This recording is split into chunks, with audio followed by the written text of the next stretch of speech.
사도행전 17장. 바울과 실라는 암비볼리와 아볼로니아를 지나 데살로니가에 도착했습니다. 거기에는 유대인 회당이 있었습니다. 바울은 습관대로 회당으로 들어가 3주에 걸쳐 안식일마다 성경을 가지고 유대인들과 토론을 했습니다. 바울은 그리스도가 고난을 받고 죽은 자 가운데서 다시 살아나야 한다는 것을 설명하고 증명했습니다. 그리고 내가 여러분에게 전하고 있는 이 예수님이 바로 그리스도입니다. 라고 말했습니다. 유대인 중에 그 말에 설득되어 바울과 실라를 따르는 사람들이 생겼습니다. 하나님을 경외하는 많은 그리스도인들과 적잖은 귀부인들도 바울을 따랐습니다. 그러나 유대인들이 이들을 시기하여 시장에서 불량배들을 모아 폭동을 일으켜 도시를 혼란에 빠지게 했습니다. 그들은 바울과 실라를 군중 앞으로 끌어내려고 야손의 집으로 쳐들어갔습니다. 그러나 바울과 실라를 찾지 못하자 그들은 야손과 다른 형제 몇 사람을 마을의 관원들에게 끌고 가서 큰 소리로 외쳤습니다. 가는 곳마다 문제를 일으키던 사람들이 여기에도 나타났습니다. 그런데 야손이 그들을 자기 집으로 맞아들였습니다. 그들은 모두 가이사의 법을 어겨가며 예수라 하는 다른 왕이 있다고 말하면서 황제의 명령을 거스르는 행동을 합니다. 무리와 마을의 관원들은 이 말을 듣고는 당황하였습니다. 그러나 마을의 관원들은 야손과 다른 신자들에게서 보석금을 받고 그들을 풀어주었습니다. 밤이 되자 신자들은 곧바로 바울과 실라를 베레아로 보냈습니다. 바울과 실라는 베레아에 도착하여 유대인의 회당으로 들어갔습니다. 베레아 사람들은 데살로니가 사람들보다 더 고상한 성품을 가진 사람들이었습니다. 그들은 바울과 실라의 말을 열정적으로 받아들였으며 바울이 한 말이 사실인지를 알아보려고 날마다 성경을 연구했습니다. 그래서 그들 가운데 믿는 사람이 많이 생겼습니다. 뿐만 아니라 그리스의 귀부인과 남자들도 적지 않게 믿게 되었습니다. 그러나 데살로니가의 유대인들은 바울이 베레아에서도 하나님의 말씀을 가르친다는 것을 듣고 거기까지 가서 사람들을 선동하고 소란을 피웠습니다. 그래서 형제들은 급히 바울을 바닷가로 보냈습니다. 하지만 실라와 디모데는 베레아에 그대로 남아 있었습니다. 바울을 수행하던 사람들은 바울을 아테네까지 인도하였습니다. 그들은 가능한 한 빨리 실라와 디모데를 바울에게로 데려오라는 지시를 받고 베레아로 돌아갔습니다. 바울은 아테네에서 실라와 디모데를 기다리고 있는 동안 온 도시가 우상들로 가득 찬 것을 보고 대단히 화가 났습니다. 그래서 바울은 회당에서 유대인들과 하나님을 경외하는 그리스인들과 토론을 벌였습니다. 그리고 광장에서 만나는 사람들과도 날마다 토론하였습니다. 어떤 에피쿠로스 철학자들과 스토아 철학자들이 바울과 논쟁을 하게 되었습니다. 그들 중에 어떤 사람은 이 수다쟁이가 무슨 말을 하려고 하는가 라고 말하기도 하였고, 또 어떤 사람은 그가 외국의 다른 신들에 관해서 말하는 것 같다고 말하기도 하였습니다. 이 사람들이 이렇게 말한 것은 바울이 그들에게 예수님과 부활에 관한 복음을 전했기 때문입니다. 그들이 바울을 붙잡아 아레오바고에 있는 시의회로 데려가서 바울에게 이렇게 물었습니다. 당신이 전하고 있는 이 새로운 가르침이 무엇인지 우리가 알아듣기 쉽게 설명해 줄 수 있겠소? 당신이 하는 말은 우리에게는 무척 낯설고 새로운 것이요. 대체 그것이 무엇인지 알고 싶소. 아테네 사람과 그곳에 사는 외국 사람들은 새로운 것이라면 무엇이든지 말하거나 듣는 것으로 시간을 보내는 사람들이었습니다. 바울이 아레오바고 시의회 앞에 서서 말했습니다. 아테네 시민 여러분, 내가 보기에 여러분은 모든 면에서 종교심이 강한 사람들입니다.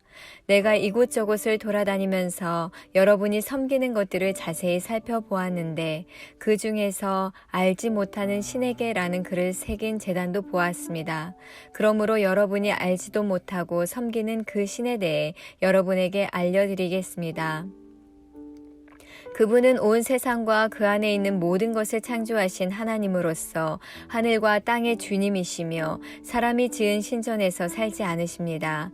또한 이 하나님께서는 모든 사람에게 생명과 호흡과 모든 것을 주시는 분이시기 때문에 무엇인가 부족한 것이 있어서 사람의 손으로 섬겨야 하는 분이 아닙니다.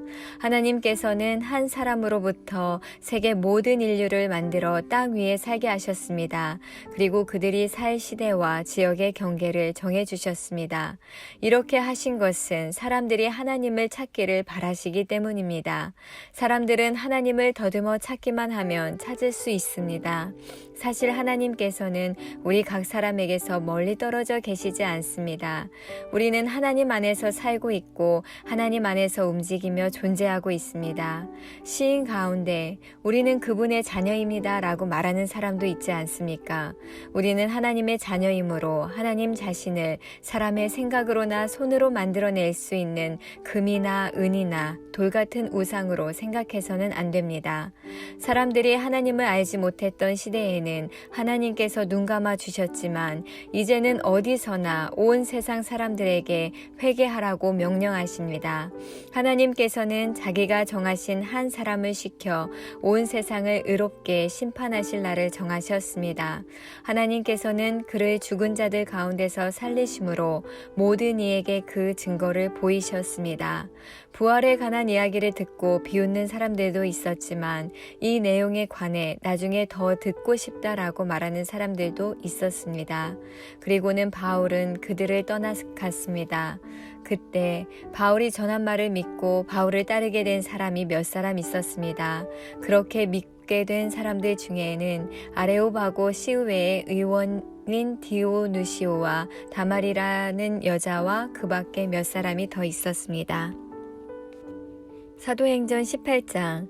그 뒤에 바울은 아테네를 떠나 고린도로 갔습니다. 그곳에서 바울은 아굴라라는 유대인을 만났습니다.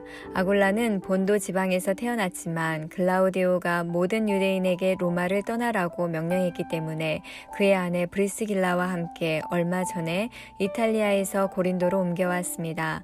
바울이 아굴라와 브리스길라를 찾아갔습니다. 마침 그들의 직업이 같았기 때문에 바울은 그들과 함께 묵으면서 그들과 같이 일했습니다. 천막 만드는 것이 그들의 직업이었습니다. 바울은 안식일마다 회당에서 유대인과 그리스인과 함께 토론을 하면서 그들을 설득하려 했습니다. 실라와 디모데가 마케도니아에서 고린도로 온 이후 바울은 말씀을 전하는 일에만 힘썼습니다. 그는 예수님께서 그리스도이심을 유대인들에게 증언했습니다. 그러나 그들은 바울에게 대들며 욕을 했습니다. 그래서 바울은 자기 옷에서 먼지를 털며 그들에게 말했습니다. 여러분이 구원받지 못한다면 그것은 여러분의 책임입니다. 나에게는 잘못이 없습니다. 이제 나는 이방인들에게 가겠습니다. 바울은 회당에서 나와 디디오 유스도라는 사람의 집으로 갔습니다. 그는 하나님을 경외하는 이방인이었습니다. 그의 집은 회당 바로 옆에 있었습니다. 회당장 그리스보와 그의 온 집안 식구가 주님을 믿었습니다. 그러자 고린도에 사는 다른 많은 사람들이 이 소식을 듣고 예수님을 믿고 세례를 받았습니다. 어느 날 밤 환상 중에 주님께서 바울에게 말씀하셨습니다. 두려워하지 마라. 조용히 있지 말고 계속해서 말하여라. 내가 너와 함께 있다. 내 백성이 이 도시에 많다. 그러므로 아무도 너를 공격하거나 해치지 못할 것이다. 바울은 그곳에 1년 6개월 동안을 머물면서 사람들에게 하나님의 말씀을 가르쳤습니다. 갈리오가 아가야 지방에 총독이 되었을 때 유대인들이 합심하여 바울에게 몰려가 그를 재판정으로 끌고 갔습니다. 유대인들은 갈리오에게 이 사람이 우리의 법을 어겨가면서 사람들에게 하나님을 섬기라고 유혹하고 있습니다. 라고 고소했습니다. 바울이 막 입을 열려고 하는데 갈리오가 유대인들에게 말했습니다. 여러분, 고소하는 것이 어떤 범죄나 나쁜 행동에 관한 것이라면 내가 들어주겠소. 그러나 여러분이 지금 말하는 것은 언어와 명칭과 여러분들의 율법에 관한 것들이요. 그러니 이런 문제는 여러분 스스로 해결하도록 하시오. 나는 이런 사건의 재판관이 되기는 싫소. 이 말을 하고 갈리오는 그들을 재판정에서 몰아냈습니다. 그러자 그들은 회당장 소스데네를 붙들어 다가 재판정 앞에서 마구 때렸습니다. 그래도 갈리오는 이 일에 조금도 참견하지 않았습니다. 바울은 형제들과 함께 고린도에 며칠 더 머물다가 그들과 작별하고 배를 타고 시리아로 갔습니다. 브리스길라와 아굴라도 그와 동행하였습니다.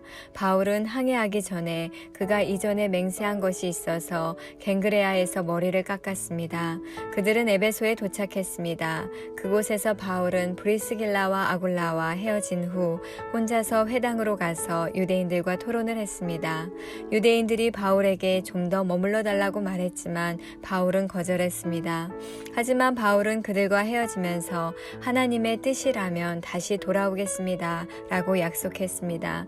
그리고 배를 타고 에베소를 떠났습니다. 바울은 가이사랴에 내려 예루살렘으로 올라가 인사한 뒤 다시 안디옥으로 내려갔습니다. 바울은 한동안 안디옥에 머물러 있다가 그곳을 떠나 갈라디아와 부르기아 지방을 두루 다니면서 모든 신자들에게 힘을 북돋아 주었습니다.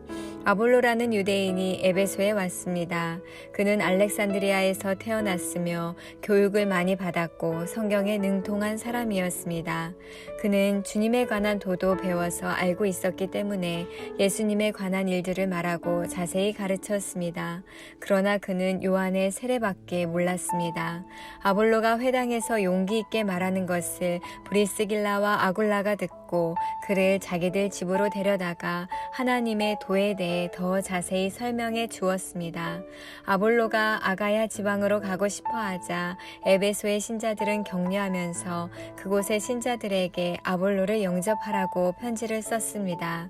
아볼로는 그 지방에 도착하여 하나님의 은혜로 믿게 된 사람들에게 많은 도움을 주었습니다. 그는 사람들 앞에서 유대인들과 열정적으로 토론을 하여 그들의 주장을 물리쳤으며 성경을 이용해서 예수님께서 그리스도이심을 증명했습니다.